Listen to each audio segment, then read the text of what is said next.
you've heard. One of the things that has caught my attention is that as an innovator, you spend 5 years plus. In fact, when we hear some of your stories, this thing, it is so dear to me. My grandfather, the stories are so rich. When we see this, the product that has been there for 14 years taking off, we are like, this can't be your grandfather's inspiration. I'm sure your grandfather is saying no. No, no, no, no, no. This is very bad work, right? Yes. And the truth is, some of your products, they need a lot of work. They are great, but we can't even take them to the neighborhood kiosk, right? The supermarkets in our neighborhood. Because tuchiitako, they don't stand out, they don't have any visual direction, so I'm glad there's finally a solution for you. Don't be there saying, I have my uncle's son, my niece. That niece can design things. Don't suffer locally. Some of you, I see you are suffering with Canva. You go and design a thing, you design it in Microsoft Word with the New Times Roman font. You guys, it's time to speak truth to some of you. Muzanyanyo. My friend Kasuku there says, tuve mu byekisiru. Yeah? Some of you, your products are fantastic, but you need to be serious about them. So I'm glad the MIU team is doing this. I'm glad the ministry has come up to help you to take your products to the next level. So we're going to have a very short conversation about the benefits of this for you to understand more about the center. Before we do that, I want to show you something, how you can shop at Made in Uganda.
All right, thank you very much, production. So, miu.ug, yeah? Open an account, browse, shop, and those products will get to you.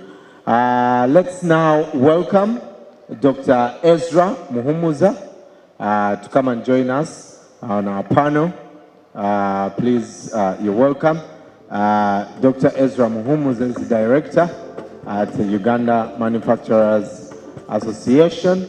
Please welcome with me also Dr. Julia Chigozi, the Dean of the Faculty of the School of Food Technology, Nutrition, and Bioengineering at Makerere. Yeah, clap. Moses Biapuhanga, who is the venture lead at Made in Uganda. Welcome. Please welcome with me Franklin Muchunguzi, the Senior Legal Metrologist, Pre-Package and Control Division. Welcome, sir. Rosemary Senabulia, who is the Sales and Marketing Manager at Luca Plastics. Plus, Mr. Hilary Bainemijisha, the Director of Fauna Health Foods Limited. You know him in other areas, but here he comes as the director of Fauna Health Foods Limited. Welcome. And of course, also in the audience, our panel, we have members of the media. So if you have any questions, we'll take them in a few minutes. Let's start with you, Dr. Ezra. Please talk to us from a manufacturing standpoint, some of the biggest gaps in packaging.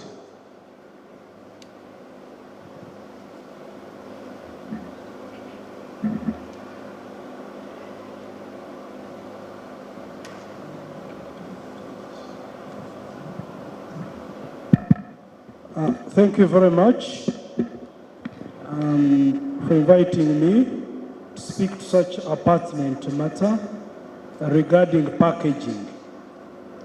So I'm asked to say, what are the gaps? The first gap is very simple. Packaging is for who?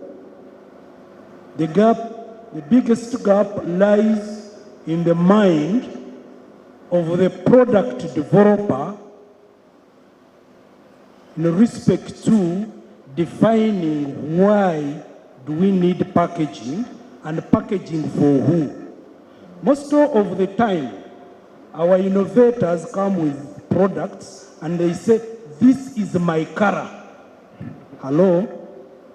This is my initials for my name. I'm Ezra Rwanda. So the product must be MR. Wrong beginning. These are my preferred colors. I like light blue. Wrong beginning. I even wear only blue. You've lost it.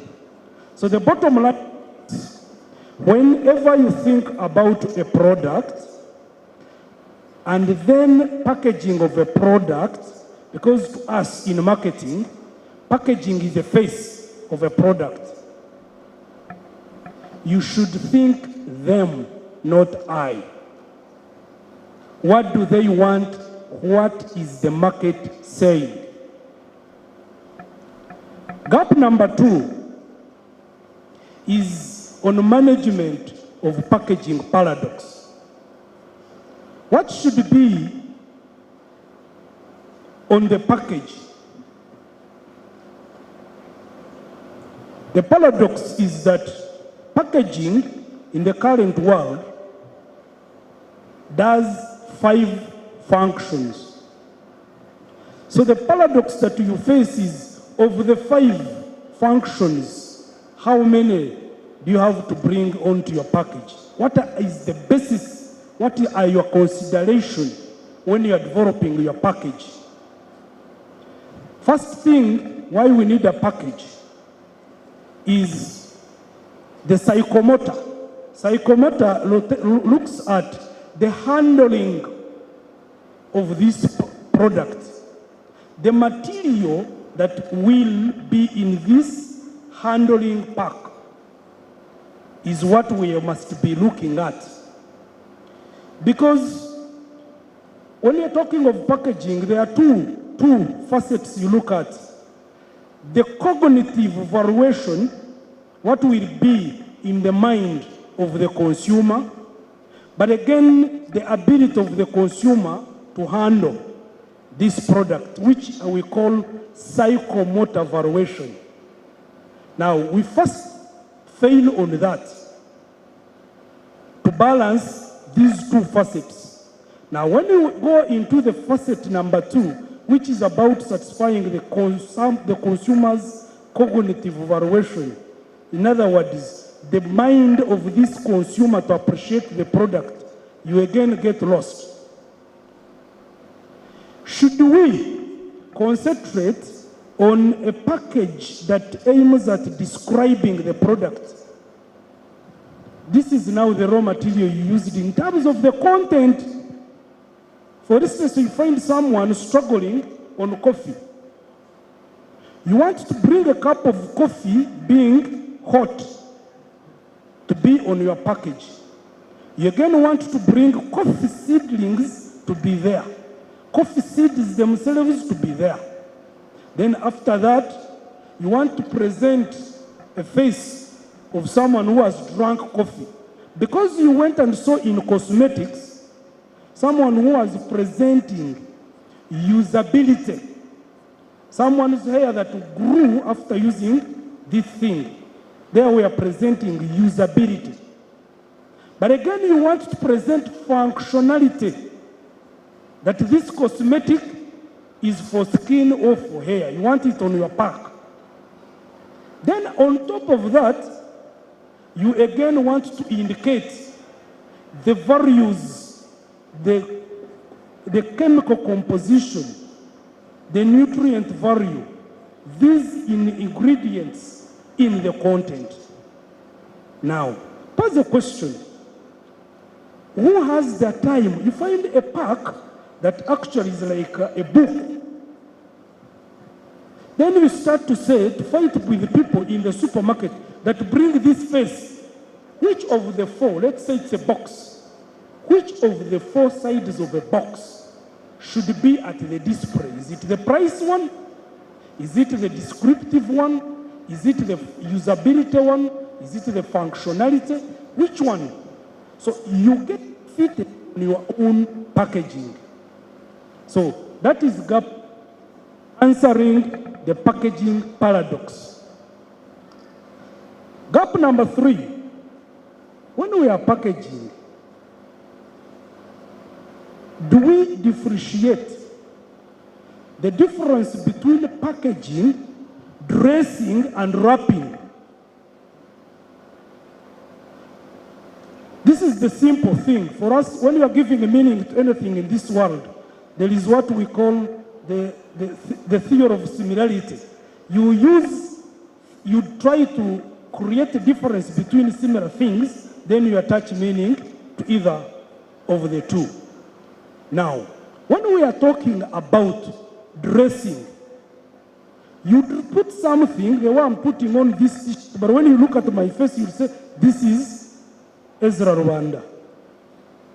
Because I have dressed part of my body, the other part is not dressed and it becomes my identity. But if you wrapped me, the whole of it, like a dead body, then I am wrapped. You will never know that this is until you have opened to look at some of my identities. Now, when we are packaging a product, what is in our mind? Is it to protect the product? Because that's the job of wrapping. Wrapping is entirely about protection. But dressing is about contained identity. Then packaging is a combination of the two plus others.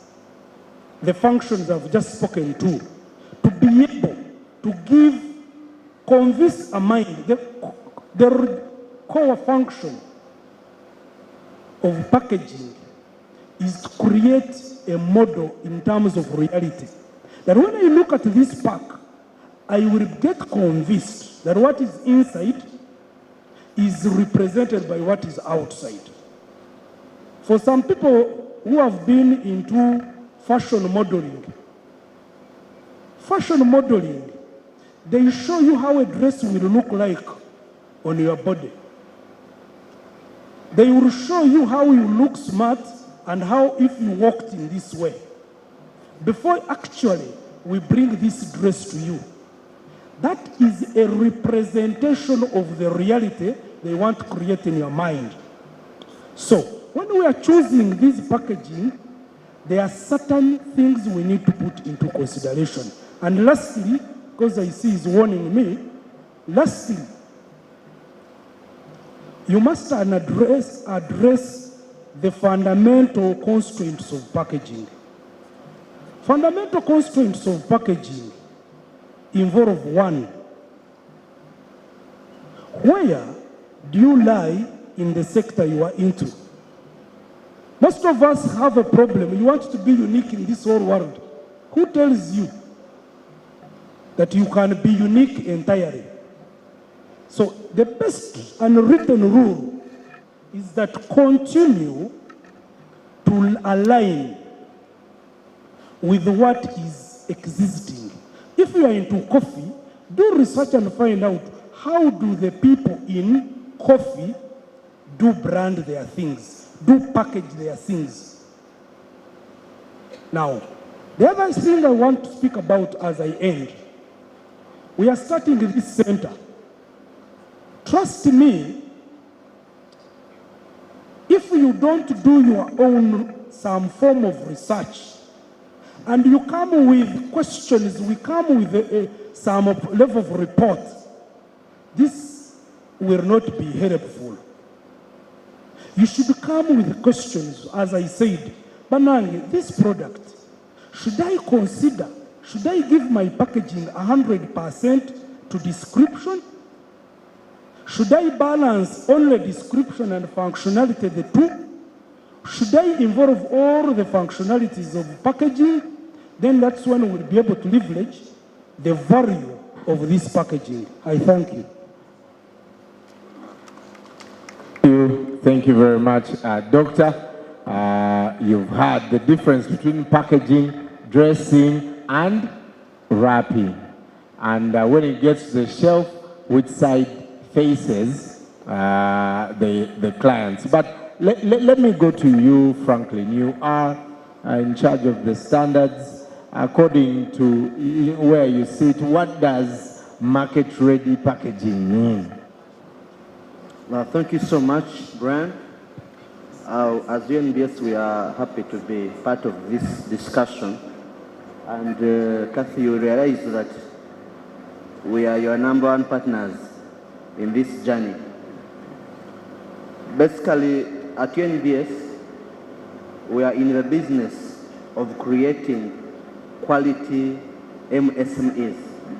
We are in the business of holding SMEs by hand and leading them forward by creating the necessary standards, by giving certification to those products that have been made in conformance to those standards, by carrying out enforcement of those that are not complying, but also doing sensitization day in and day out to those who may not be aware of what they need. So when it comes to packaging, we have a fully fledged division called Prepackaged Control Division, which by chance I am the head. So prepackaged control is we are in charge of the products that are packaged in the absence of the buyer, because you find this thing on the shelf. So Uganda has a law on weights and measures, CAP 84.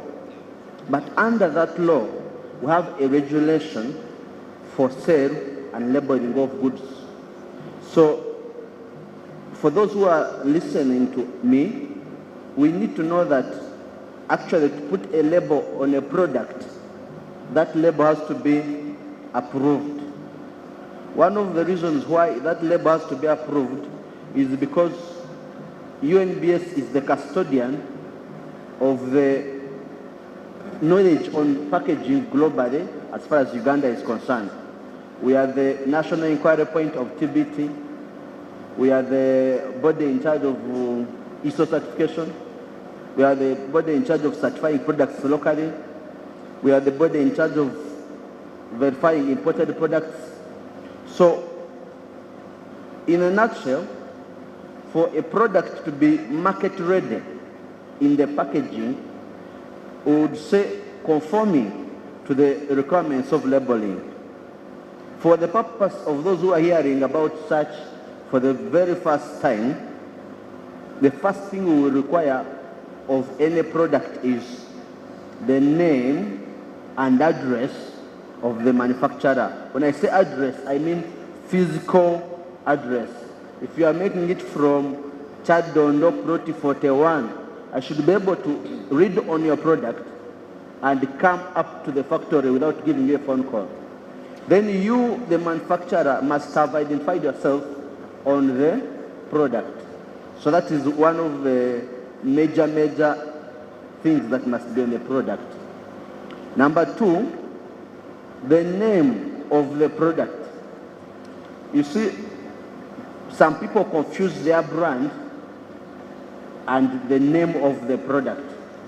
So for example, you can say your brand is Good Coffee or Brian Coffee. But the buyer doesn't know what you mean by saying Brian Coffee. They want to know, is this roasted coffee beans? Is this coffee?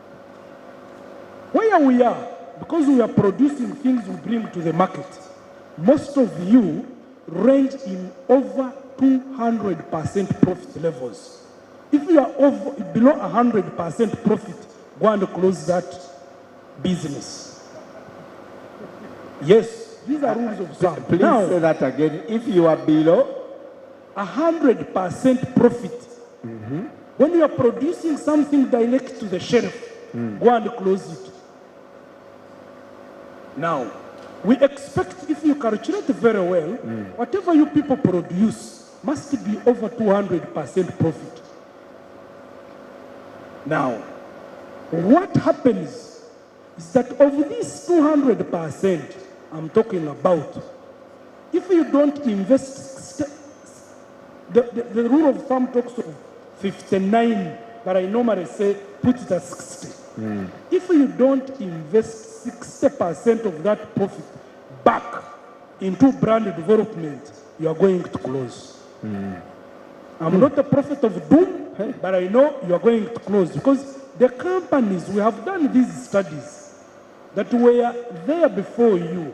Those you hear, in Uganda, business start and close.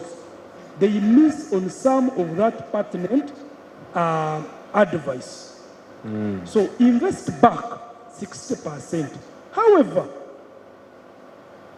of the 60%, 40% should be in brand development, then 20% to continue with the product development. So that's a rule of thumb, and it's a solution that will take you from the starters, because for us in the nomenclature of business, all these entrepreneurs are at starting level. Yes. None of them is benefiting from economies of scale. And it will then eventually advance you to a mid-player before you come to an industrial player. I thank you.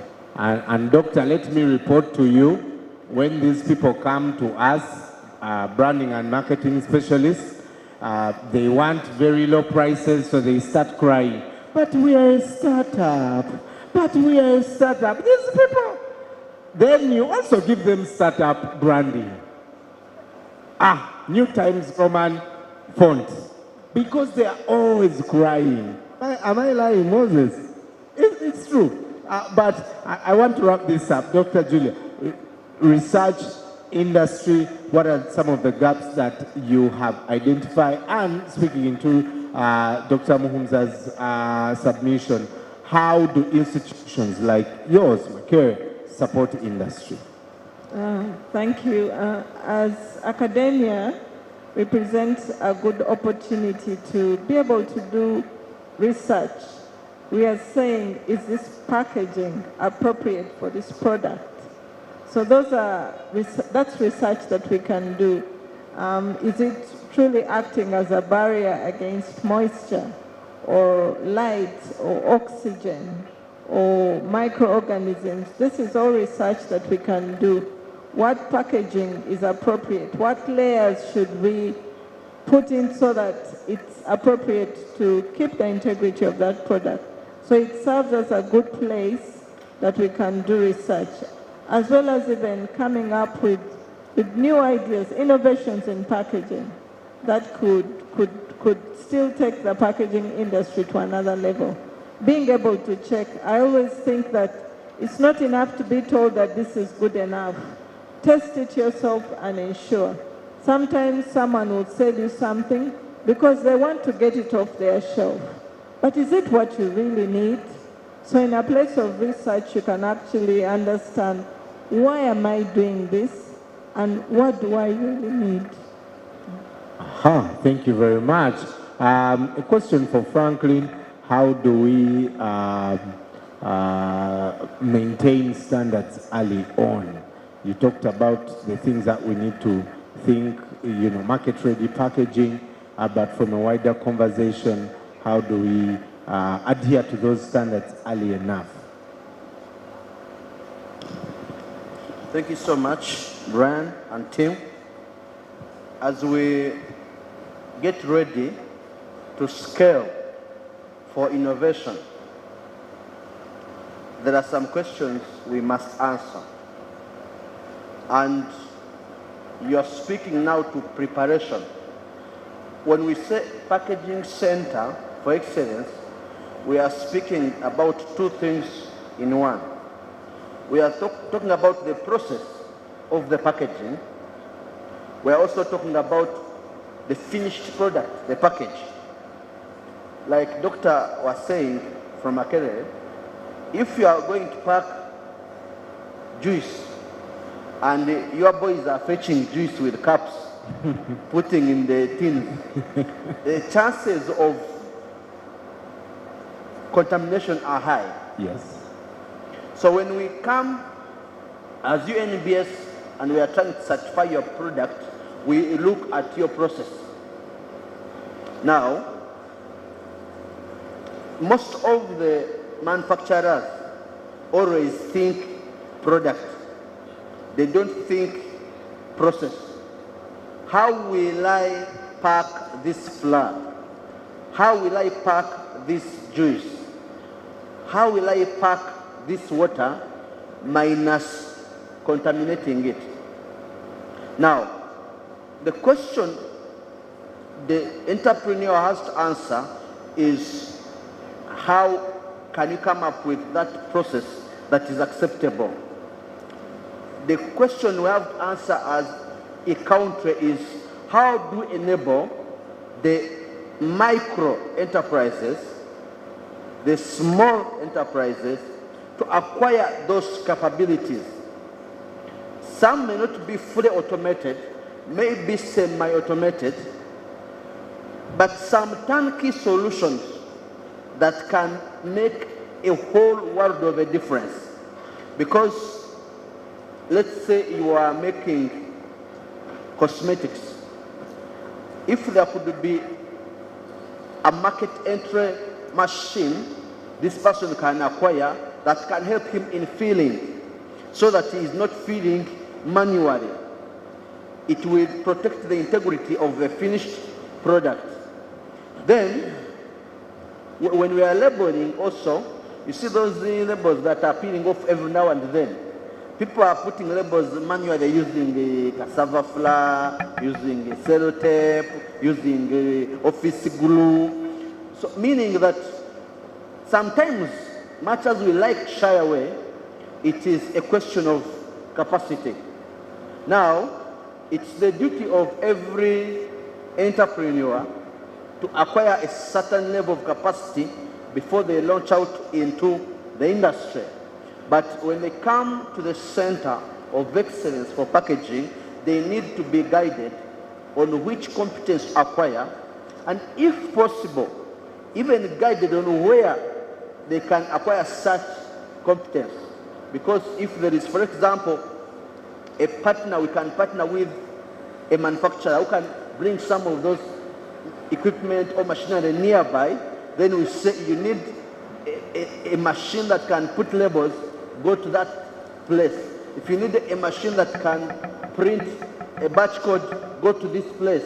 If you need one that can seal, go to this place. So sometimes people desire those capacities, but they don't have a place of information where they can actually locate those capacities. So you find that you go there as the originator, and then the person expects you to be the one telling him where to buy that machine. But remember, you have not gone to promote any business for that matter. But if this center helps to bridge the gap, to know this person is making soap, but for the soap not to lose moisture, it needs to be put in a sealed bag made by Luca Plastics. But there is need for that machine that does the sealing. Where is that player from Bundibujo going to acquire that competence from? So to be able to have a synergy of services that these innovators and manufacturers can go to, say, okay, now that I've reached at this center, I have reached home. Yeah. And the good thing the minister is here, as we lobby the government, we can create mechanisms. You see how many Ugandans are acquiring cars. They go to the bond, they pay some small money, they be paying as they drive.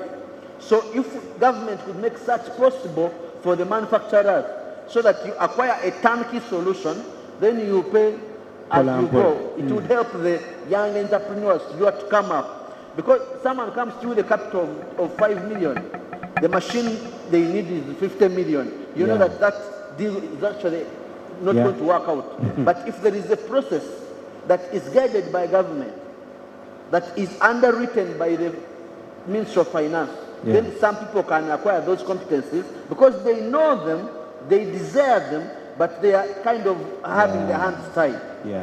Though I don't want to go minus allaying your fears on your area issue, because I don't know how many other opportunities I have.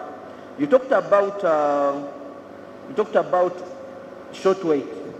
Some manufacturers, entrepreneurs, packers, processors, when they enter the market and the competition is hot, they overpromise and underdeliver. So you find someone has indicated on their bread 1 kg and they are packaging maybe 800 grams. So number one, we have introduced what we call prescribed quantities. Because one of the leading misleading practices is everyone packaging the quantity they want. You know, like in the bread industry, people know there is small bread and there is big bread. But we say the small bread has to be 500 grams. The big one has to be 1 kilogram. So this thing of me I pack 450, me I pack 900, we eliminate it by having prescribed quantities. So in some of the industries, even before you think of packaging, know that there is a quantity that is prescribed that you must pack. Number two, we have prohibited what we call misleading practices. You know what they call a false bottom? You make a big tin, but under the tin there is a depression. Now that's called a false bottom. So there are also false side walls. You make a big tin, but inside there is another layer of material. So actually you are misleading the buyer into thinking that this thing is too much when it's actually too small. Then there is what we call the non-functional slack fill, leaving too much unnecessary space inside your package. You see, you can pack, for purposes of an example, you can pack your coffee in a very big bag, but put very little coffee inside. So even if we weigh it, and it is actually 1 kilogram as you have promised, but if the packaging is disproportionately bigger than the packaging you are packaging, we call that a false practice, because you are trying to give impression that change, this is much. So people need to know that some of those practices have been made illegal by the regulation. So you have to pack modestly. The outer appearance should be in tandem with the inner realities of the package. So we are ready to give any support to the industry. We are ready to give any support to the manufacturers. We are available. They have said the STI is here in Naguru, UNBS is here in Goyogerere. Our details are online everywhere. Come to us. Let's walk you through this journey so that you don't lose your investment. Thank you so much. Big round of applause to the panel. If you have any questions, I encourage you to speak to each of them. We have Uganda Manufacturers Association, we have Makere University, which can help you with research. We have Luca, who make the packaging, UNBS, who set the standards, and someone actually who is in market and has benefited from this You know what I've also heard? When you say, but this is not 500 grams, they say, Auntie, visanuka, but it is still 500 grams. Banange packaging, packaging. But Honorable has a burning question. Please, sir, come and give Honorable the microphone so she can ask her question.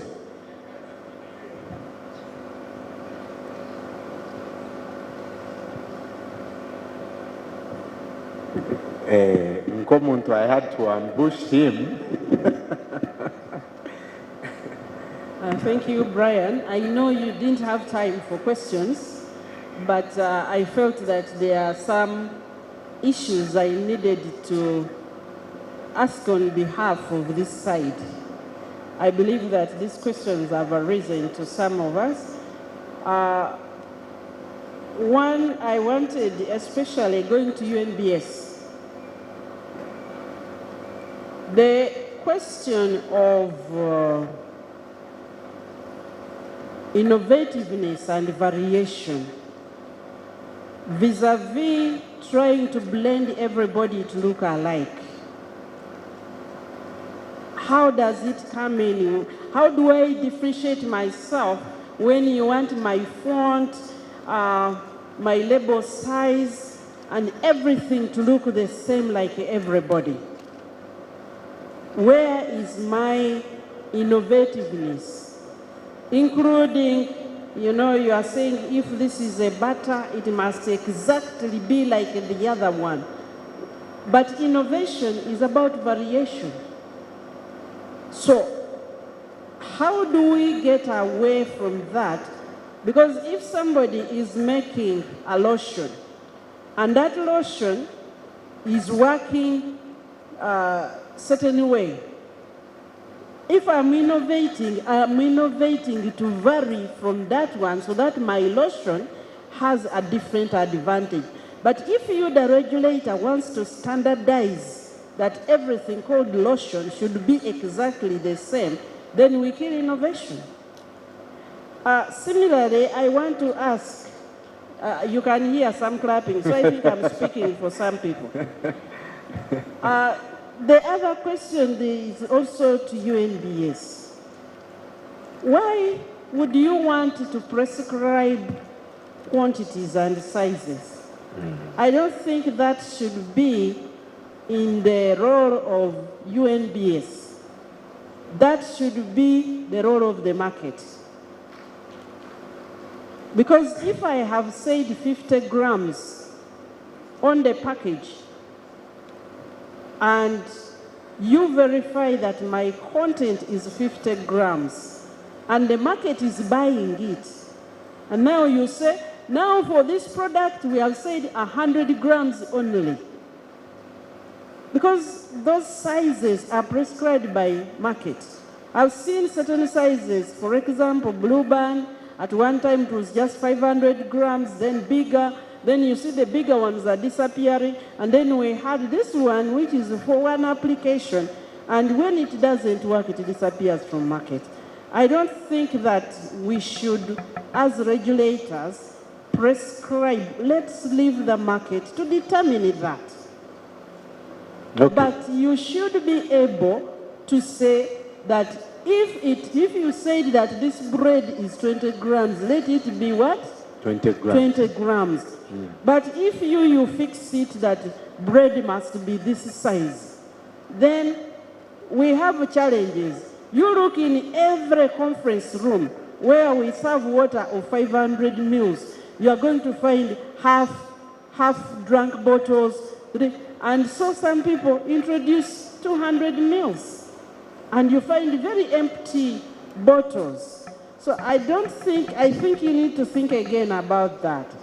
Thirdly, I actually had this, and I'm speaking on behalf of a manufacturer, especially in the packaging of snacks and dry content. The technology now is that you put nitrogen in the pack, and that puffs it up. It serves, one, as a preservative, but two, it stops breakage during transportation. Now, if you prescribe that you shouldn't leave much space, that space is actually required technically for the market of that. So I think before we adopt some of these things, anyway, UNBS, you are the one I'm asking, can we have some dialogue with the market before we make decisions on behalf of the clients and the manufacturers, such that we don't make decisions which, for example, certain breads you don't finish. People might be asking for, in my home we used to like to buy buns only, because you get a half kilogram and it goes bad because we are not. So do you do research and consult on the market before you make those policies? Then I wanted also to mention UNBS. let me also mention, because this is also UNBS. You talked about machines. Now we know industries that thrive on traditional handmade. Where is the space of our traditional technologies, and how do we provide for them such that I can package something hygienically, safely, and some things don't even need to be hygienically packaged because the product is not to be eaten. I mean, if I have my clean hands and put on kavera or gloves, it can be acceptable. Must we have machines? Do we have space to accredit traditional processes? If I want to use my gourd in the making of yogurt or a certain version of milk, can it be approved? Then I wanted this I just wanted to make a comment, especially to the manufacturers, the innovators. Please, as we go to packaging, part of the brand is the name. Many times you really find very scandalous names of products. and people don't think about the name as part of the brand. And sometimes they bring the product and they are very attached to the name.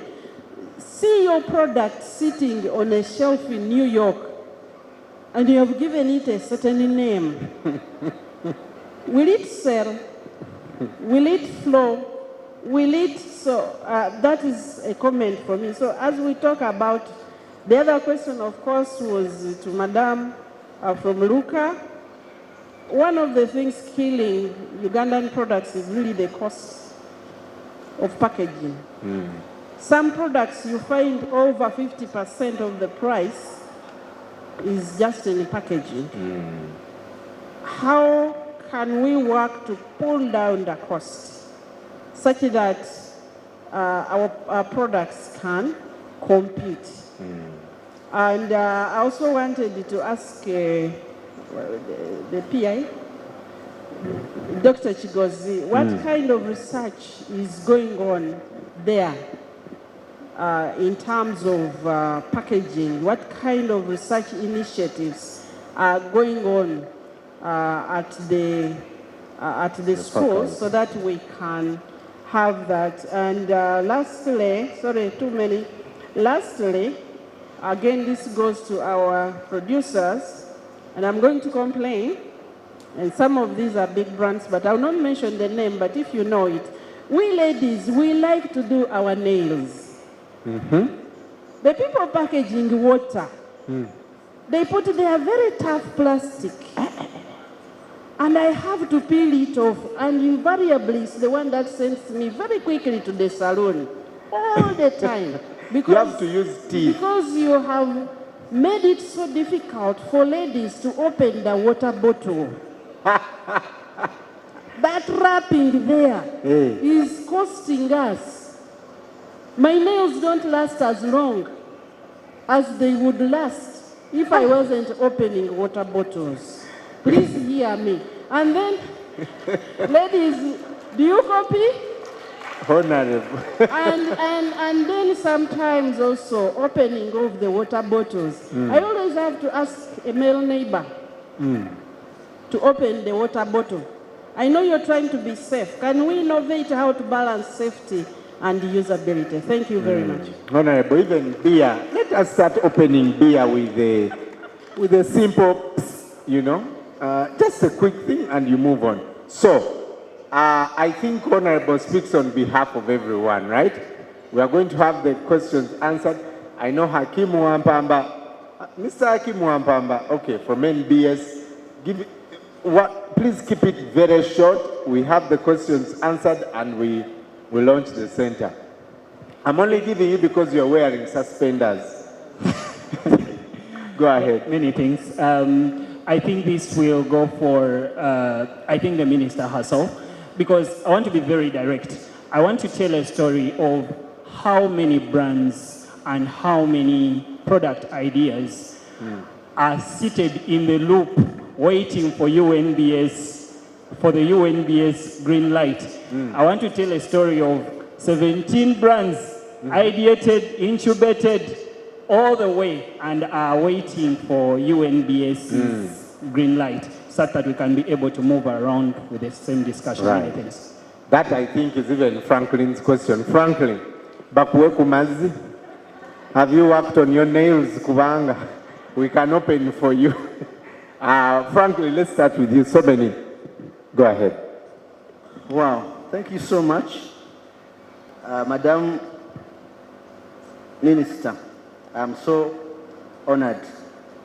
I don't know whether that's the right appellation. I am supposed to be saying honorable. Over in Uganda, I'm supposed to be saying insensitive. Say, who am I that I can answer your questions? I've tried to write some down. If I've forgotten, I beg to be reminded. I want to begin with product differentiation. Within the arena of standardization, is it possible to differentiate at the same time standardize? The answer is yes. When we are making standards, we are not making standards of let's say, recipe, but we are making standards of safety.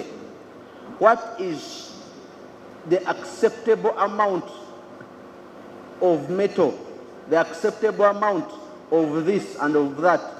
So if someone is making butter, they might differentiate it in a specific way, which we have no problem with it, but it has to fit in the description of what a butter is.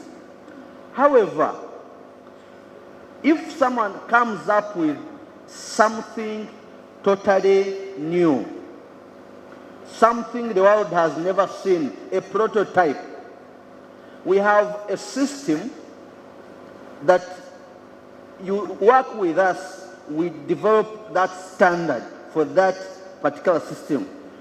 You have to understand that annually we make more than 500 new standards.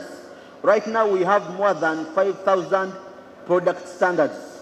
So if we have created a new fork, maybe it is made of wood, then let's come and say this is now the standard for a wooden fork. In that standard, we shall not standardize the size or the type of tree, but we shall say, since this fork is going to be used for eating food, don't use paint that has lead to paint the fork.